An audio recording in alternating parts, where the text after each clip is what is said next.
straight men specifically, get your stuff together and make sure you have good hygiene. I don't know what all of this talk about, like y'all don't know how to wash yourself and you don't know how to do stuff and you don't know how to dress and all of that stuff and you need a woman to come in and put your, no. I don't know where y'all get this from. Brush your teeth the appropriate amount of times a day, floss, like you should not have gum disease. This is specifically to straight guys.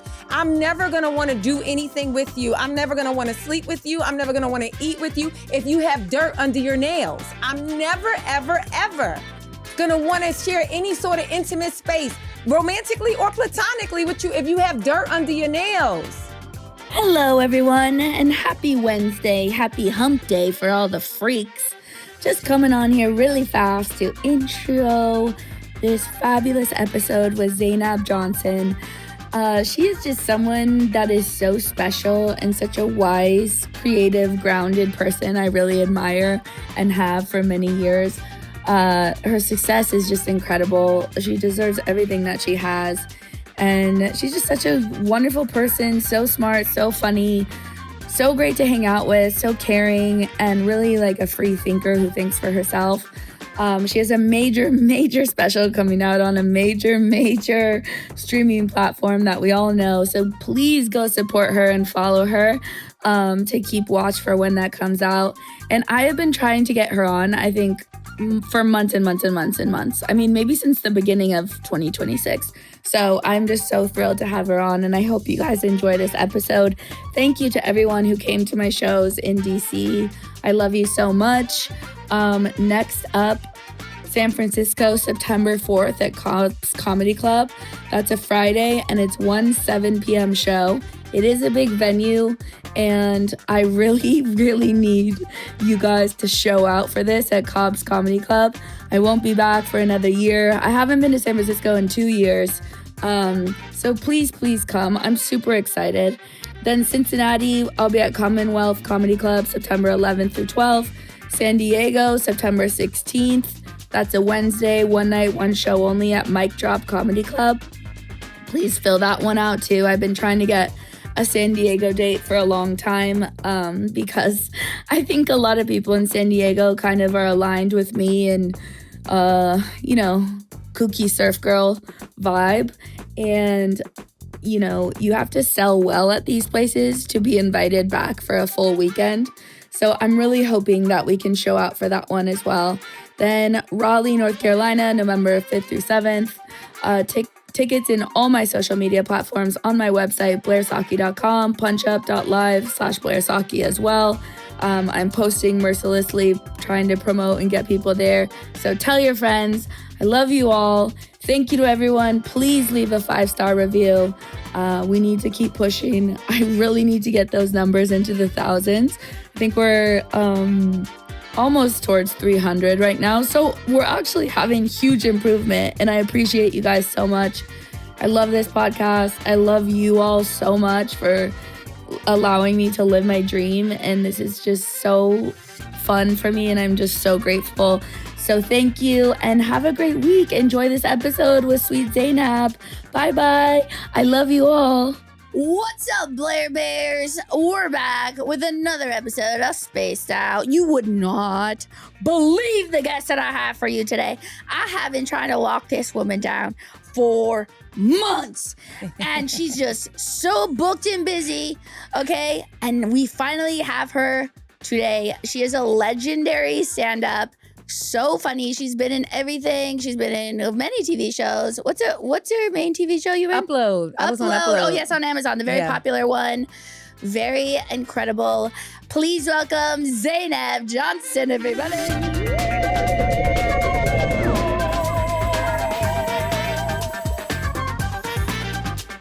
Hey, Blair. What a thrill. What a thrill. Thank you for coming to Space Out. Thank you for having me. What's been going on?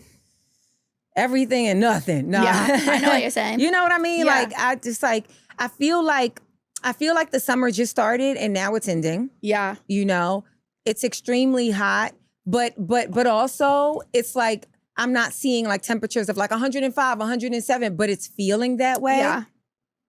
And I'm like, is this just what's happening with age? But it's not. It's literally like the temperature degrees feel different. Yeah, well, it also was, I've been noticing the same thing. And then it also was recently studies said that is the hottest, July was the hottest month ever recorded in history in the globe. Yeah. But you know what's so crazy about that?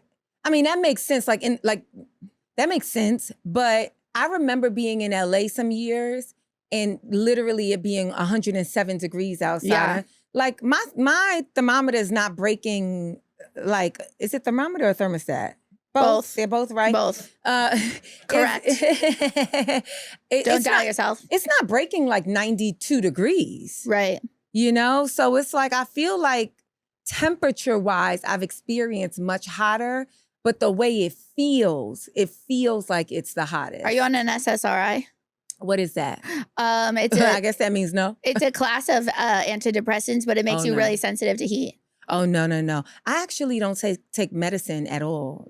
Oh yeah, I forgot about this. This is actually incredible. And I applaud you. It could never be me. If I needed to have open, some sort of surgery, really invasive surgery, if I could stay awake and they can just give local anesthesia to that area, I would do that. But when I'm on my period, I don't care how bad the cramps are. Why? I'm not gonna take. Part of it is, there's a few things. I think the ultimate thing is I'm not sure that I trust drugs like that, even if they've been approved. Wow. The other thing is, I feel like the body kind of speaks to us. And so I want to know what it feels like to have menstrual cramps so that I know what it feels like. Maybe one day I have to tell my niece or my daughter, you know what I'm saying? Or maybe one day I'm having cramp, but if I numb the pain, then I don't get the signal, it's not. Pain alerts the body that it's going through something. I get what you're saying. You know? And so I feel like if I'm not, I don't know what I'm going through. I don't know if there's an issue if I'm not experiencing how it really feels. That is incredible that at this age, our age, that you have sustained that perspective, because it's a beautiful ideology, but to live it at a certain point, you have to be so strong. That's the most anti-American way of living, because we're all solve, get the pain away, get the pain away, get the pain away. Yeah. And to be able to embrace instead of resist pain is not only it's present day globally, not just American, but it is very American. Not to live holistically that. Yeah. And also too, I think I am a bit competitive in that way. I cannot relate in any way, shape, or form. I find this amazing. If I have cramps, I'm we'll see who wins. Oh my God, bitch. We'll see. That's how I talk to my uterus. I be like, we'll see, bitch. Can I curse on it? Absolutely. I love to curse. Have at it. Let them fly. Yeah, I think part of me is competitive. So I'm that means you're so you maybe are the most mentally strong woman on earth. I wouldn't say that. But I mean, I do think that I do low key, little by little, 2 minutes a day, prepare for the apocalypse. In what way? By not taking Tylenol when people need Tylenol. Because I'm yo, what if I find myself on a deserted island or something like that, and I need Tylenol, but I don't have Tylenol? What am I going to do? I've already built up my system to be dependent on this thing to handle pain. Oh, so you're a doomsday prepper. Not officially, but and not in the not in the freaky way where you spend all your day on Reddit compiling things for an imaginary scenario in your basement. Yeah, I know. No, I'm not doing that at all. But I don't even believe in basements like that. But there are no basements in in California. Yeah, there's no basements. But basements and attics are scary. Both of them. It's why we got to go down there and up there? I don't like either. I don't want to be in a small space. Yeah. And they dark and creepy and wet and dry. No ventilation. I don't like that. I need ventilation, bitch. But in the back of my mind, way, way deep in the subconscious, I think I want to be prepared for whatever comes to me. I want to be prepared. I love that. That's that is a beautiful way of thinking. I don't have a forceful, like general ideology like that guides my life. Yeah. As far as wellness and medicine goes, like I really like to combine everything holistically. Yeah. Like with Western and Eastern medicine, because, Western medicine only treats symptoms where like Eastern medicine and more holistic actually treats the root. So I do believe you need both, especially in many situations. But I would, like, when I got on Prozac after like battling depression for many, many years and trying everything, like I would do my exercise every day. I'd journal, I'd meditate, I would go to therapy, like everything I was supposed to do. And when I got on Prozac, it changed my life like overnight. It felt like I took off a 70-pound backpack. Yeah. It's crazy. I was actually talking to another comedian about this. I don't know, like I definitely get like tired, and I definitely have days where like I'm depleted and maybe like I can stand to be away from the world, but I don't really know. I don't think I've ever experienced like depression. Thank Definitely God. not. Yeah, thank God. But like, something that like a diagnosed depression. Yeah. I don't think that I know what that feels like. Well, and it's been brought up many times, but I did find out like a year ago that I have autism and ADHD. And I think a lot of the depression and anxiety was like related to that, me not knowing. Yeah. Because like I was constantly like on a search to find out what was wrong with me, I like react and experience the world atypically in many ways that like make me feel uncomfortable in many ways where I'm not even realizing it, and then others that I am aware of, Yeah. But even the initial thought of like, what's wrong with me? Like even to think like that there is something wrong. Yeah. Like I'm really curious as to where that comes from. Right.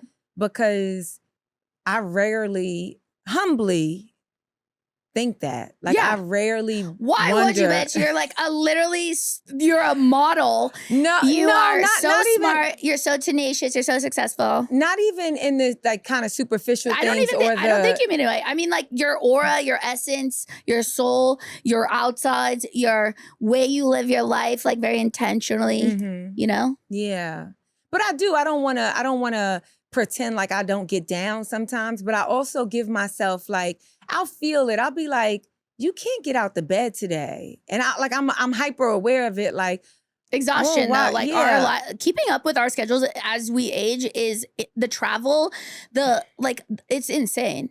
Yeah. But sometimes it's not even that. Sometimes it's a exhaustion of the mind and the emotion. Your spirit, yeah. The spirit, yeah. And it's like, and it feels very different than like an exhausted muscle, like like exhausted from a workout or exhausted from like ongoing travel. It actually feels worse. Cause with ongoing travel, you like, well, all I need is like just a day to rest and recuperate. Yeah. But when it is like in your soul and your mind and your emotions, it's almost intangible. Yeah. But I'd say I give into it. I go, okay, well then we're gonna stuff our face and lay on the couch all day. Yeah. And that's okay. And don't think that that's don't bad. pathologize it. Yeah. No, that's where I'm at. And I feel like that's a healthy way. And now through like a lot of therapy and my meds that very much helped me, I can just have a bad day, which means it doesn't mean I'm depressed. It's like the next day I start over fresh. Yeah. Yeah. Okay. Yeah. I love this. I'm so excited to have you here. Okay. So we usually start the podcast with Freako Fact of the Week. Okay. And I'll start. And then if you brought one, you can do it. Here we are. Okay. So today's Freako Fact of the Week. Robert Pattinson once dealt with an obsessed fan stalker by finally asking her to go to dinner and then complaining about his life for 2 hours until she had no desire of being around him. He says he's able to bore people in 2 minutes and he uses it as a strategy. And I was like, that is so genius. He like, really? You want to stalk me? I will Uno reverse, bitch. I will give you horrors. You know how boring you got to be to make a stalker not want to be around you? No, that's got to be crazy. Because stalkers, that's the thing. They have no limit. Like, they turn everything into your perfection, you know? And so I really, part of me, because I'm hyper curious, part of me wants to be around him and really, that's the competitive part too. I'm like, I got to test this 2 hours. Take How it to the boring are you? limits. Yeah. You see how many you get the Guinness World Record for Robert Pattinson boring ass dinner. Yeah. What do you think you're going? What was it? What would be the max you would sit down there? I mean, I don't really like to be around a boring person, but because I know that it's a competition, I would probably be able to sit there forever. Whoa. Because I want to win. Yeah, you know. Have you ever thought about going on like Survivor or Big Brother or anything? I'd never do any of those things. What about Traders? I was asked about that. No. And so Zainab has made the decision, but I am available and open, and I would really like to be on there. Although I do think that it could be slightly difficult for me because I don't know when people are lying a lot of times. I played a game last night called Brilliant or BS. And you basically have all of these questions. Some are multiple choice. Some, you just have to answer straight up. And you win the game by either being the best or being the most brilliant one. Both hold the same amount of weight. Well, they have the same result, yeah. They have the same amount of weight. And I found in the audience, this was in front of a live audience. Where was this? I forgot the name of the venue, but it was like in Hollywood. In LA. Oh, in LA. And every single time that I was telling the truth and or bull, they had the utmost confidence in me. Like, I really, every of the 4 contestants, there was one comedian who he didn't get any answer wrong, but they never believed him. And so it never paid off for him because they just didn't. But everything I did, they believed everything I said, even when I was. Because you are such a grounded person who would not, like, just being in your essence, in your aura and sensing, you're so authentic in your regular life that I can totally see how people would believe what you're saying. Yeah. And it just shows you how much we pick up subconsciously without even being fully aware of it, where you're like, I don't really trust that person. I don't know why, but I can feel something doesn't feel truthful about them. Yeah. Okay, that's my freako fact. Did you bring one? I didn't bring a freako fact because I forgot. I'm so sorry. Just but make one up. Yeah. Actually, this is pretty cool. I was talking to my editor about this yesterday. So do you know why the pound is always valued higher than every other currency in the world? Is it because of that government Brexit thing? Oh, because Brexit left? I don't know. I don't know. I'm Okay, just guessing, throwing out terms I have no clue about. Well, do you know why? You know why the GDP? You know how the GDP works? Maybe. Okay, so basically the value of money is dependent on a bunch of different factors, but a lot of it is like unemployment, the country's wealth. Yeah, but it's like housing, homelessness, and it's all dependent on that. Right. And so, obviously the USD has very strong money in terms of the rest of the world, but the countries that have the strongest dollar are typically like the Japanese yen. I think it's Japanese is yen. Canada is lower than us, but they're still strong in terms of, go to, like, if you go to in comparison to a peso or something like that, right? But always what leads is like the Swiss dollar is, whatever they call that, is so strong, right? It's really expensive there, right? It's very expensive. I think maybe Swiss use euros, but it's very, very expensive in Switzerland. Anyway, I'm getting off to the reason why the pound, and they're gonna hate me for saying this, but I looked this up. This is a Spaced Out exclusive. The only reason why the pound is always valued above every other currency in the world is just like ceremony. It's just like way back when like we got our independence and when the UN was formed and everything, that's just something that we promised. That was just part of a deal. Whoa. It was like. Ain't that crazy? Yeah. It was like anchoring a social hierarchy. Hierarchy, like placing the That's bizarre. Isn't that crazy? And so you would think now people will be like, well, that was a long time ago. Let's change it. But the only people who can say let's change it probably is the United. I don't want to go political here, but the only people who can change it is probably the United States. But it's like that was our abuser. So we have Stockholm syndromes when it comes to. Thank you so much for saying that, Zainab, because I like to remind people our country was founded to escape a religious monarchy. And so we were founded to have separation of church and state. Get a life. You're allowed to believe and practice whatever religion you want, but leave everybody else alone. We celebrate you. We celebrate your faith. Don't impose it on others. Yeah.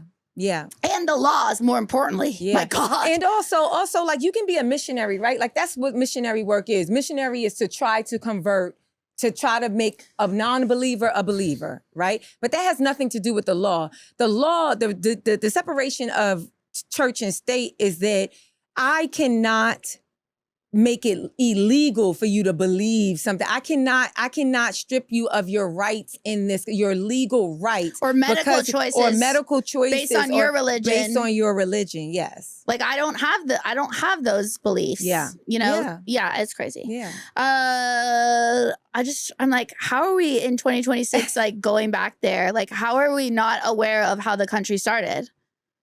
Oh, because we're on phones all day and nobody's reading textbooks. And I mean, I feel like when we grew up, we had Reading Rainbow. We had all of these educational programs. It's like when you woke up on Saturday, like, I'm not somebody who's like, we need to go back to the old days. No, I love evolving, right? Yeah. But with evolution, there's going to be some really great things and there's going to be some bad things, right? Yeah. But I feel like when we did just have linear television, it was like, okay, these are the times of days. Yes. This is the time of day where kids watch television. So we're going to make sure that this is kid-guided television. Right. We're going to make sure that this is educational programming. Miss Frizzle, Magic School Bus. Exactly. I love Magic School Bus. Miss Frizzle is, so cool. Yeah.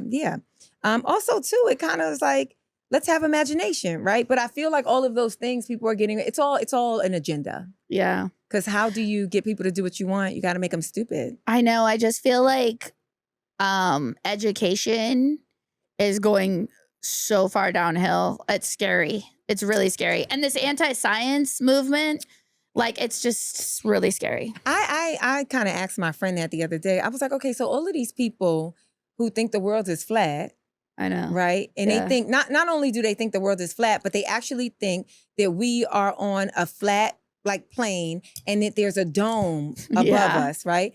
I'm like, well, who built the dome? Yeah. I had the first, like, 10 minutes of my special are about a real life interaction with I had the leader of the Flat Earth movement, Mark Sargent.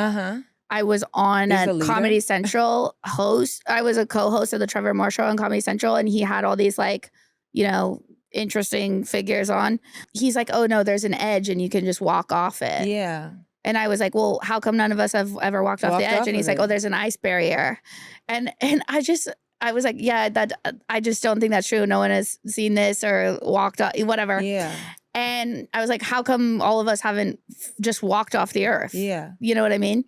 And he was like, you're too young to understand. And that became like the impetus of this bit. And then once the special came out, I guess people, like, tagged him and whatever. And he wrote me, like, very long emails. And then he wrote me an act that he thought that I should say on stage.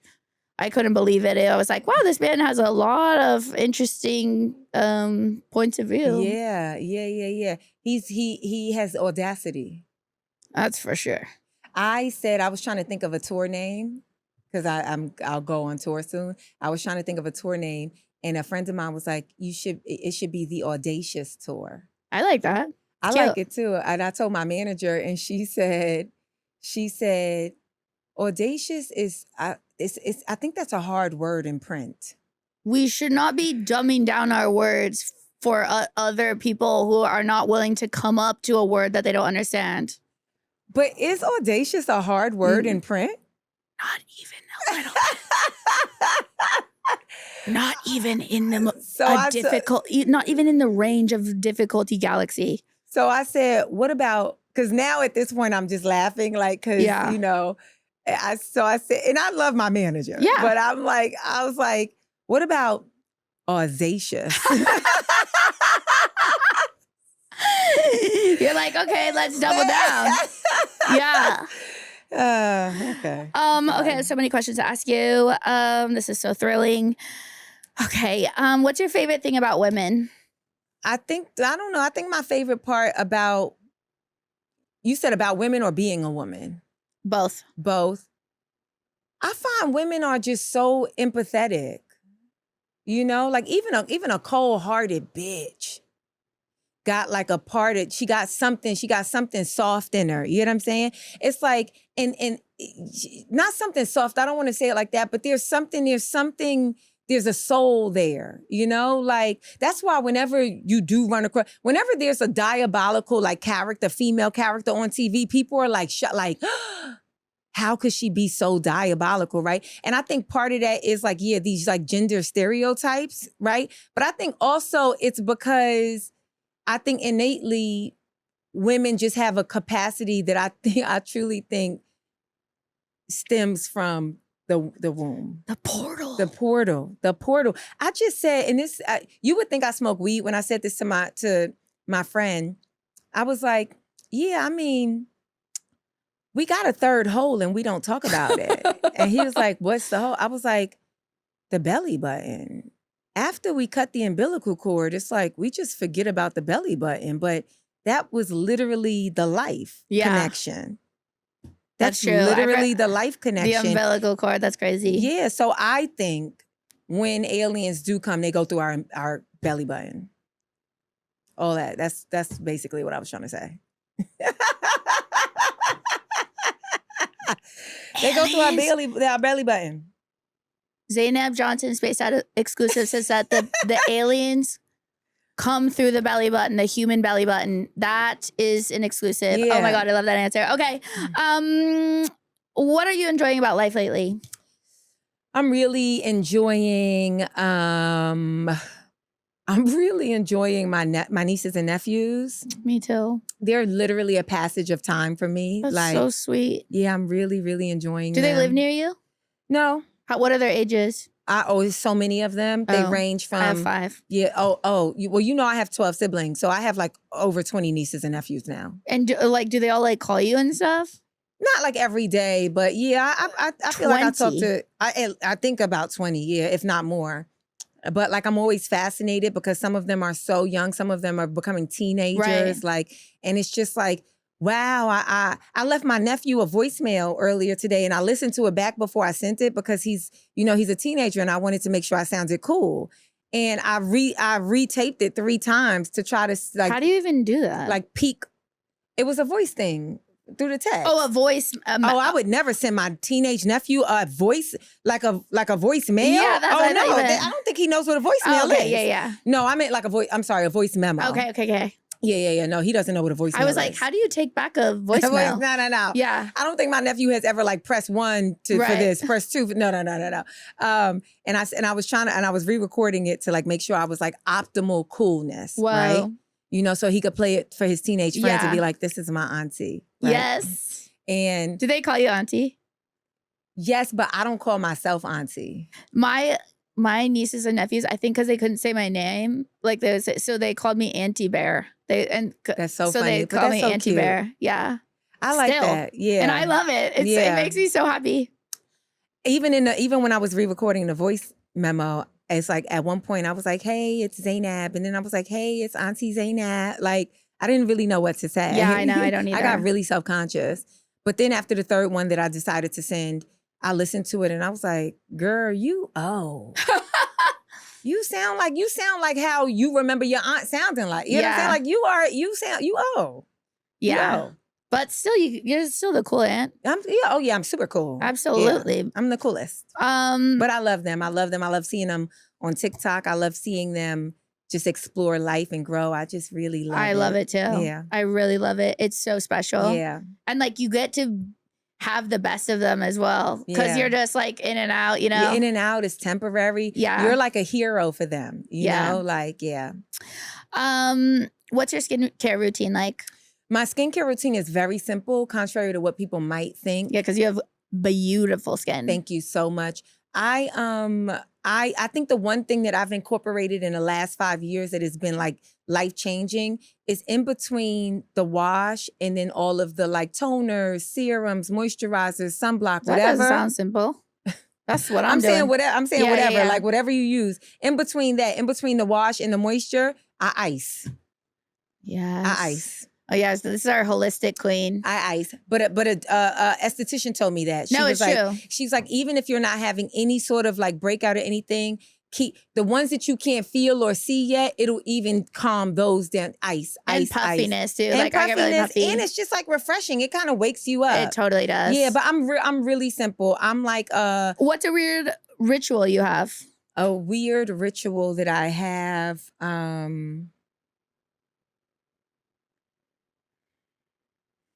This is gonna be good. I don't know if it's weird. You looked at me like, I don't know if I want to say this one. I don't know if it's weird, actually. I make sure that I have a certain amount of water before I go to sleep on my side, like nightstand. And then as soon as I wake up, I drink all of that water. I drink all of it, like in one sit, like in one. Oh, I do that, yeah. Almost like chug. I chug it, yeah. She's opening that throat for the water. And then I go sit on the toilet. Hell yeah, bitch. That's honestly not weird at all. You know what though? You know what's also weird when it comes to water with me? All the ice cubes in my refrigerator, like in my freezer, as much as my freezer makes like ice cubes on its own, I actually boil the water first always. I boil the water first. And then I make the ice cubes. And sometimes the guy who comes and cleans my house like twice a week, once every 2 weeks, sometimes I'll leave my ice trays empty because I haven't boiled water yet. And he'll fill my ice trays with regular stuff and I just throw it away. I'm like, no. That's so funny. I have a reverse osmosis tank. Like filter, okay. Like one of the hardcore ones. Yeah, I used to have a Brita before that, but I just I don't know if it really does really anything. Working, yeah. And who knows if that thing is even working. Yeah. Do you believe in God? I do. I do believe in God. I'm really vocal about it, like especially even in my comedy. Like everybody knows I'm Muslim. Same with me. I talk about God too, but I'm not religious. Okay. But I'm like, how do you feel about God? Because I was raised Catholic, and then I was very into studying religions on my own, like in high school, and I just find religion so interesting. Yeah. But now it is quite fascinating. Yeah, and just I always really liked those classes. I love learning. I enjoy it so much. Yeah. But no, to me at this point in my life, religion just doesn't resonate for me, and I see God as divine, loving intelligence. Okay. I always try to. I don't get into this conversation often, especially in religious settings. But I some years ago made a very clear distinction for myself between religion and faith. Yes. And I always try to lean on, while I do say my religion, I don't even think I say that anymore. If somebody says, what's your religion? I'm not going to say, well, my faith. I'm not going to do that. Yeah. I don't really like to, right. I don't really want to talk that much. You know what I'm saying? I'm not going to. Oh, but you don't want to discuss it that much. Well, not that I don't want to discuss it that much, but to me, that's the same as when somebody says Merry Christmas. And I say, oh, happy holidays. And they're like, Merry Christmas. You know what I'm saying? I'm just not going to force what I believe and what I do onto somebody else. And so, but when I speak about it on my own, I never say my religion is. I always say my faith is. Yeah. My faith is Islam, you know? So yeah, I remember when I took as an elective in school, in college, I took a philosophy class. It was one of my favorite classes. And philosophy 101, the question is, does God exist? And can you prove that God exists? That's going to be your first and probably second level philosophy courses, right? And then they give you all of these philosophers, like Descartes. They're going to give you a lot of, who are also both mathematicians, which is why I liked it, because I also studied math to a degree. And I love that about you. You study math. well, I wanted to be a teacher. I thought I was going to be a math teacher. Couldn't be me, bitch. Yeah, it's only enough to teach high school was my cap. But I thought that class was it was such an interesting social experiment, because I was able to do the assignments. If the professor was like, hey, I need you to take these 3 theories, and using these 3 theories, either prove or disprove that God exists. Now, I would say I'm a really, really proud Muslim. Yeah. The people in my class that were super religious, they couldn't even do the assignment. Yeah. Well, it's because it would require a questioning that they're unable and unwilling to do, because they're too afraid of what it could undo for them. Yeah. Which really feels like then you're not really a believer. If anything can undo. If you can't question it. Yeah, if you can't question it, and if you can't separate this intellectually designed assignment, from your beliefs, what might exist in the core of you, then it's yeah, how strong is it? No, it just speaks to it's surface level. Yeah, but I do. It's like obeying. But I do understand religion. I understand in the good sense, parts. Well, in the sense of, because religion is the behavior, right? It's the actions associated with that, right? So I do understand it that in a sense that sometimes for people to be reminded of that, they have to be in constant practice, right? Yes, and also the way our world is now, everyone is so starving for community, because we've become such an individualized, digitized, everything can get delivered to your house where you're not even going out in the world. Yeah. People really are missing community. And I think that's another aspect of what caused a lot of death and mental health issues and escalating physical issues in COVID was we realize community is essential for health. Yeah, of course. You could easily find that out when you just study when they put somebody in solitary confinement. Yes. Yeah, I totally get it. But anything that feels culty, I watch a lot of cult documentaries. I never finish them because at some point I get tired of the cult. I get tired of the believer. Yeah, I used to watch them too, and then I stopped because I was like, these all start and end the same. Yeah, I get so tired of the believer. I'm like, okay, so especially any cult that's led by a man, eventually he's gonna want to do it to you. Yeah, I don't know what it is. He's gonna try and. He's gonna wanna marry you and your daughter, and yes. There's no cult that's not that way. First. Anytime there's a male cult leader, if it's a female cult leader, she's typically trying to get money. It's very rare, but she's typically trying to get money. That's me. If I was a cult leader, I'd be trying to get money. I'm not trying to fuck kids. But men, if any cult that is led by a man, it don't matter what he say. The first 3 months might be kumbaya, but just know that the first day after that 3rd month, he's gonna be and now we have to have sex. What makes you feel most alive? Ooh, maybe one of the things that makes me feel most alive is when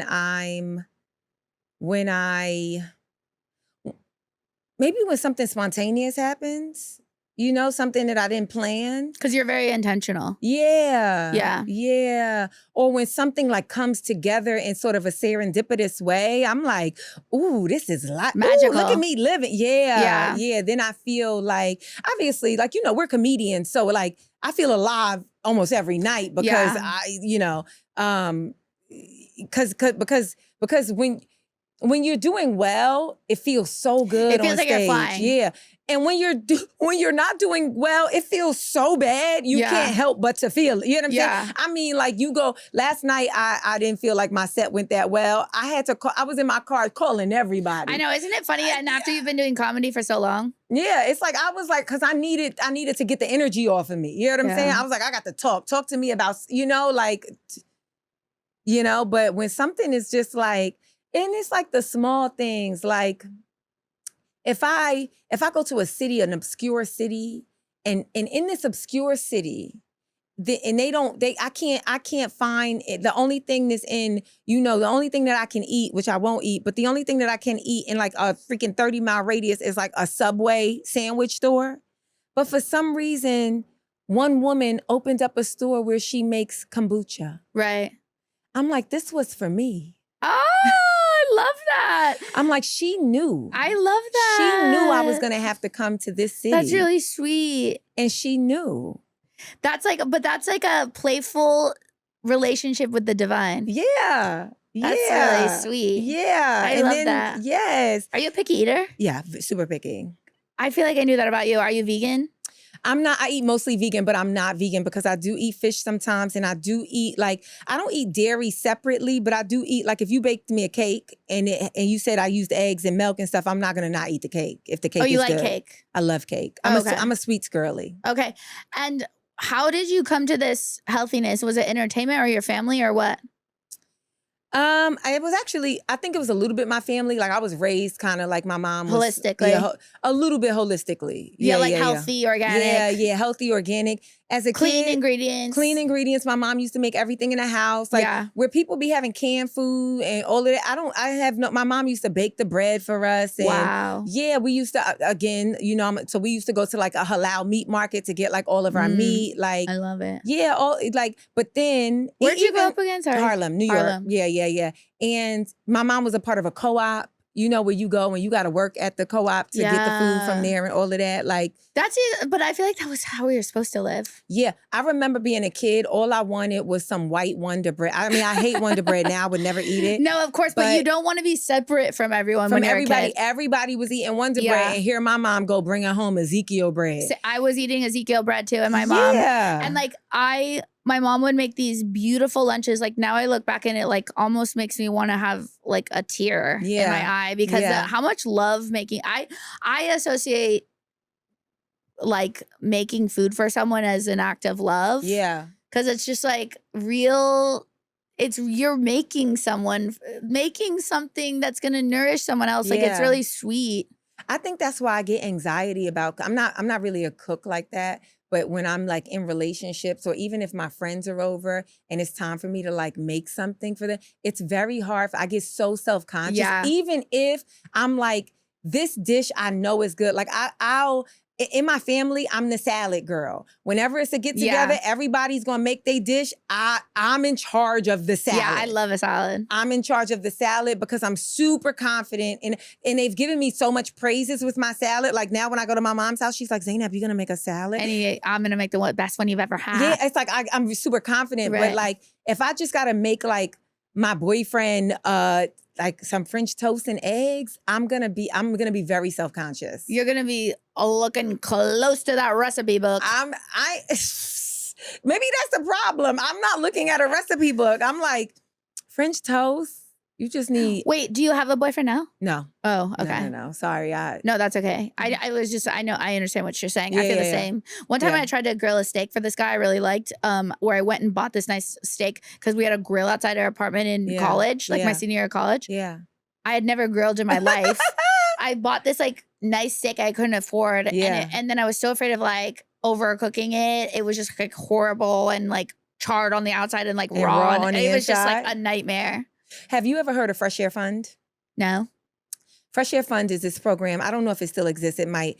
But it was basically this guy has set up what he called the Fresh Air Fund. And it was designed to get inner city kids out of the city and into so basically he had this huge campground, and in the summer he would take kids from marginalized communities and get them out of New York City and put them in nature, right? And then the program got so big, he partnered kids in the city with families that lived in the suburbs. So for a couple of summers in my youth, I would go and stay with this white family in Vermont, and I loved it, and I loved my family. Wow. And I was a little young Black girl. I think I started going when I was 8 years old or 9 years old. How do they vet the family? I don't even know.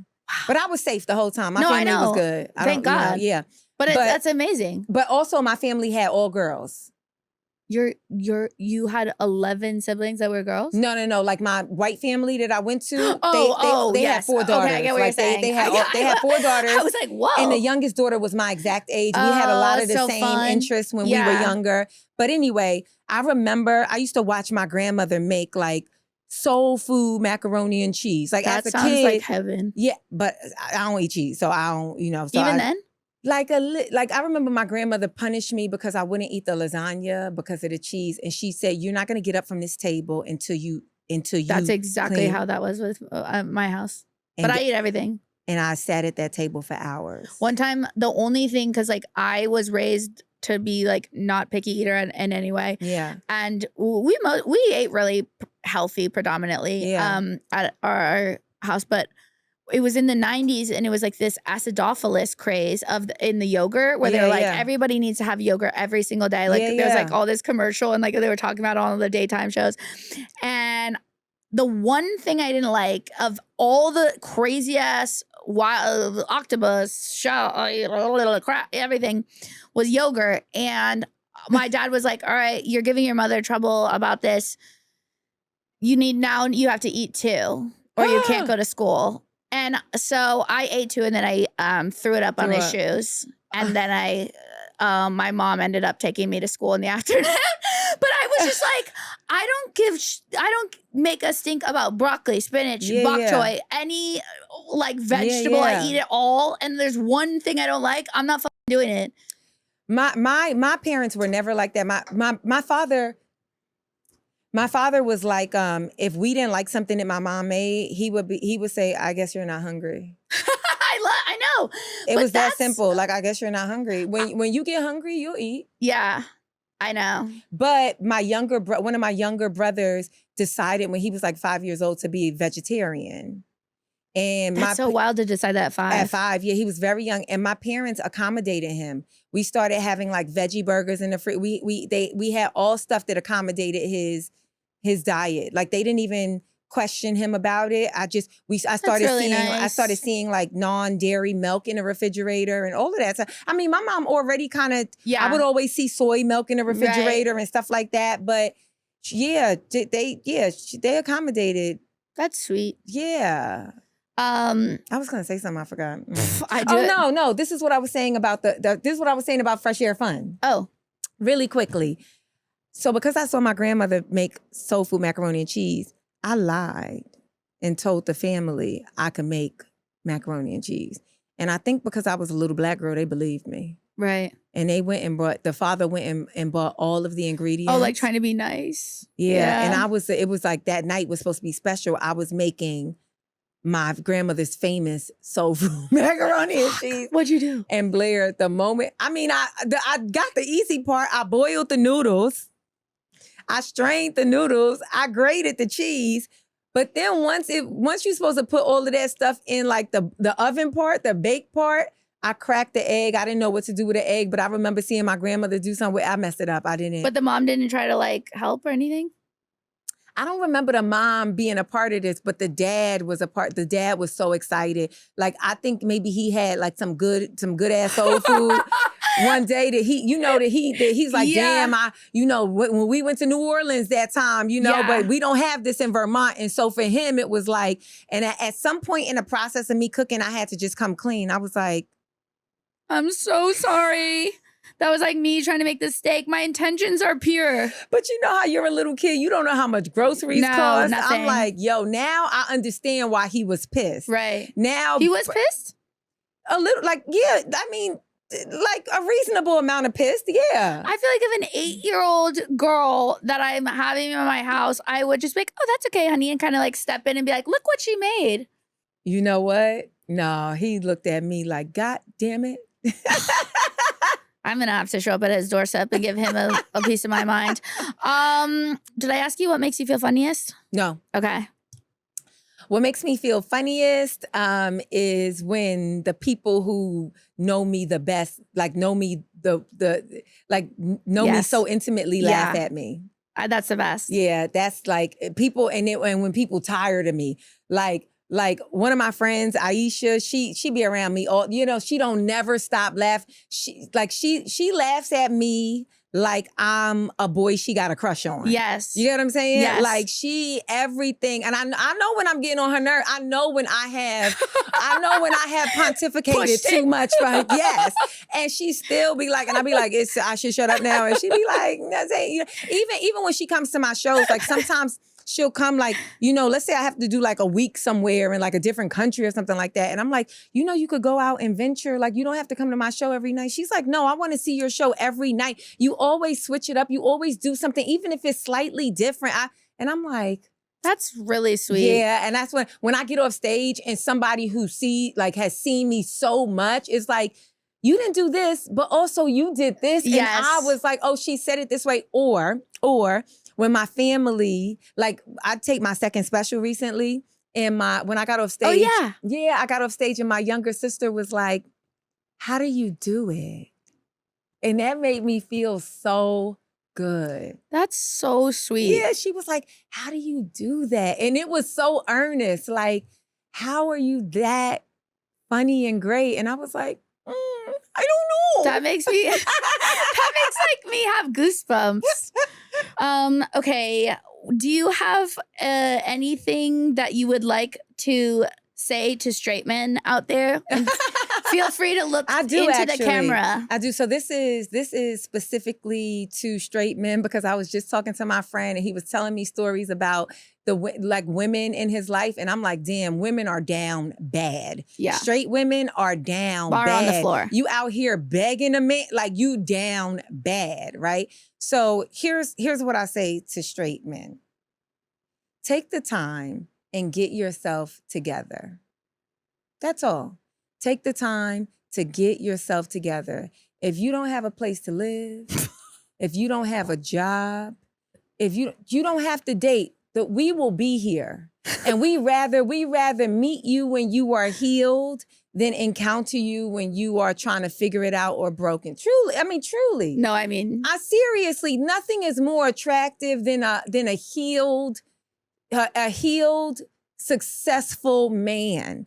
And so take the time, be by yourself. My friends, it always like I put a mirror to like my straight male friend's face and I'm like, don't no woman want a man that ain't got no willpower.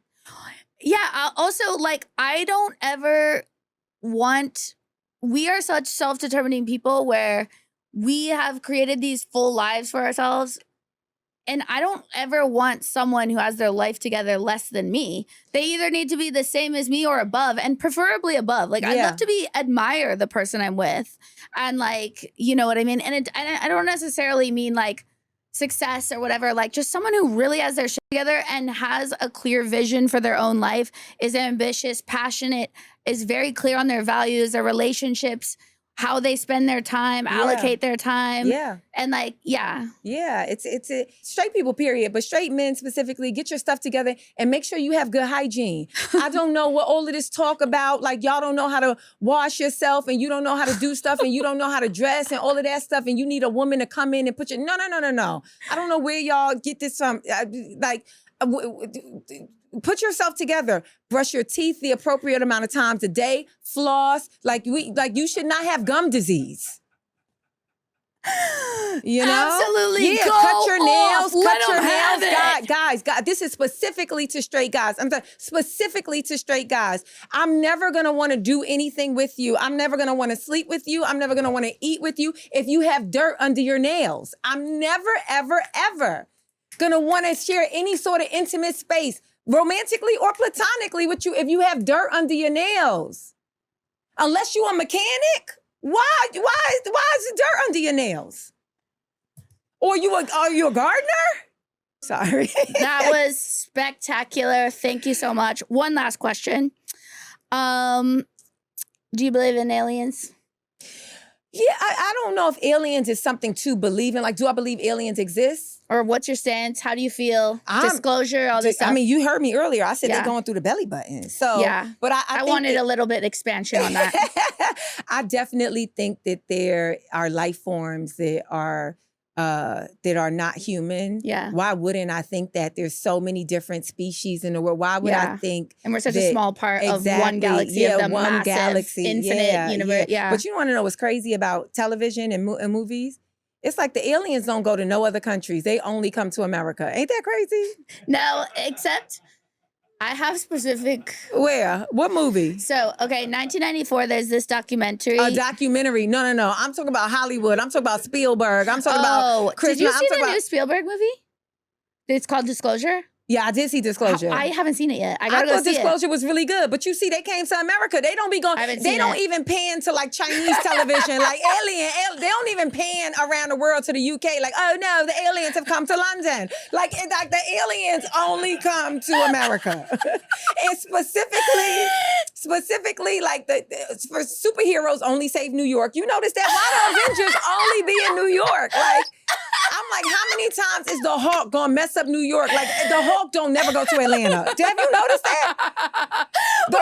Or King Kong. Yeah, that's the one thing that Japan got, King Kong. It's like, okay, they got a big goddamn what is King Kong? Like a big gorilla? Oh, that made me laugh so hard because I was ready to be like, well, actually, because sometimes people are like, oh, aliens aren't real, like that. How come they're only America? I'm like, no, there's sightings all over. But you were talking actually in fiction. That's so funny. Yeah. I've never seen an alien movie in another country. Okay, I really love that.